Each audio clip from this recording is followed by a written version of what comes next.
مسجد الحرام اور مسجد نبوی میں نماز عید کے روح پرور اجتماعات، لاکھوں مقامی اور غیر ملکی زائرین کی شرکت۔ سعودی عرب سمیت خلیجی ممالک میں عید الفطر آج منائی جا رہی ہے۔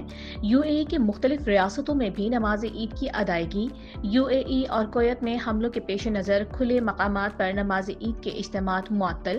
مسجد اقصی میں نماز عید پر بھی پابندی، فلسطینیوں نے باہر صفیں بچھا دیں۔ ایران کا اسرائیلی شہر حیفا کی آئل ریفائنری پر حملہ، شہر میں بجلی منقطع۔ پاسداران انقلاب کے مطابق اشدود اور حیفا ریفائنری پر حملوں میں پہلی بار multi war had Nasr Allah missile کا استعمال کیا گیا۔ امریکہ کے F-35 لڑاکا طیارے کو بھی نشانہ بنایا گیا۔ امریکی حکام کی F-35 کی مشرق وسطی میں ہنگامی لینڈنگ کی تصدیق، امریکی نشریاتی ادارے کا طیارے کو نقصان پہنچنے کا دعویٰ۔ تنصیبات کو دوبارہ نشانہ بنایا گیا تو رد عمل انتہائی سخت ہوگا، وزیر خارجہ عباس عراقچی کا انتباہ۔ کہا، اسرائیل کے حملوں کے جواب میں محدود کارروائی کی گئی۔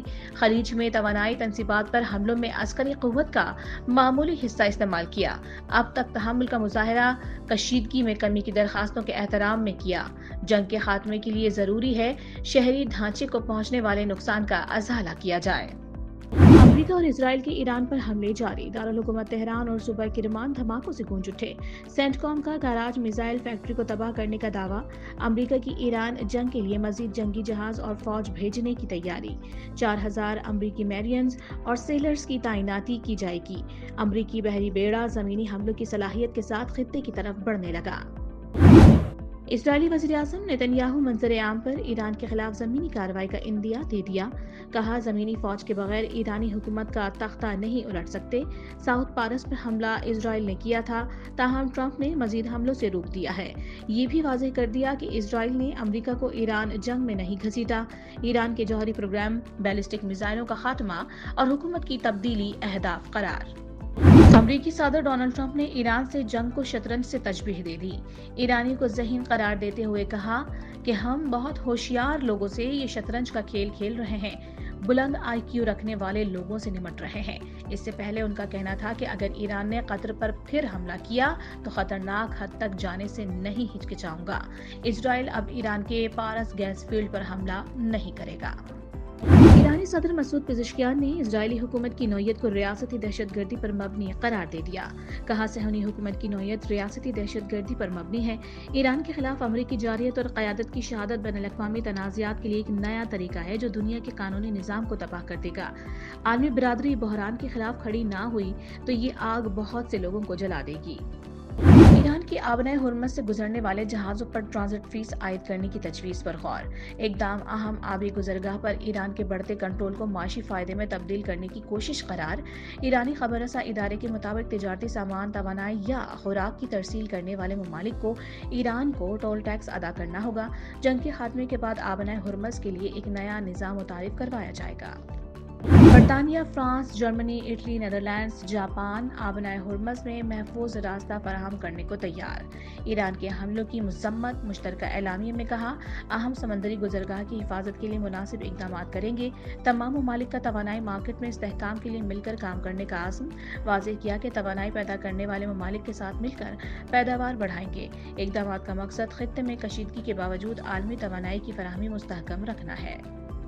ایران کے خلاف جنگ میں امریکی فضائیہ کو بڑا دھچکا، اب تک امریکہ کے 16 لڑاکا طیارے تباہ ہو چکے، 6 متاثر ہوئے۔ امریکی جریدے بلومبرگ کی رپورٹ میں تہلکہ خیز انکشاف، 10 ریپر اسٹرائک ڈرون طیارے بھی ایرانی دفاعی نظام کا نشانہ بنے۔ امریکہ متحدہ عرب امارات کو $7 ارب مالیت کے ہتھیار فروخت کرے گا۔ $5.6 ارب کے پیٹریاٹ میزائل اور $1.3 ارب کے جدید جنگی ہیلی کاپٹر شامل۔ امریکی اخبار کے مطابق ٹرمپ انتظامیہ نے UAE کو ہتھیاروں کی فروخت کی منظوری بھی دے دی۔ ایرانی حملوں کے بعد قطر کی LNG کی پیداواری صلاحیت 5 سال کے لیے 17% تک کم ہو گئی۔ قطر انرجی کے CEO سعد الکعبی نے کہا، ایرانی حملوں سے وہ تنصیبات متاثر ہوئیں جہاں سے 17% برآمدی LNG تیار ہوئی تھی۔ متاثرہ تنصیبات کی مرمت میں 3 سے 5 سال لگ سکتے ہیں۔ مرمت کے اس کام پر $26 ارب لاگت آئے گی۔ عالمی منڈی میں خام تیل اور گیس کی قیمتوں میں اضافہ، برنٹ خام تیل کی قیمت $160 فی بیرل تک جا پہنچی۔ WTI کی قیمت $93 سے زائد ہو گئی۔ برطانیہ میں گیس کی قیمتیں 35% بڑھ گئیں۔ ایران جنگ شروع ہونے کے بعد سے یورپ میں گیس کی قیمت تقریباً ڈبل ہو چکی۔ ملک بھر سے مشرق وسطی کی مزید 71 پروازیں منسوخ، لاہور، اسلام آباد اور پشاور سے الائن اور فجیرہ کی 18 پروازیں اڑان نہ بھر سکی، کراچی سے دوحہ، بحرین، ابوظہبی اور دبئی کی 9 فلائٹس کینسل۔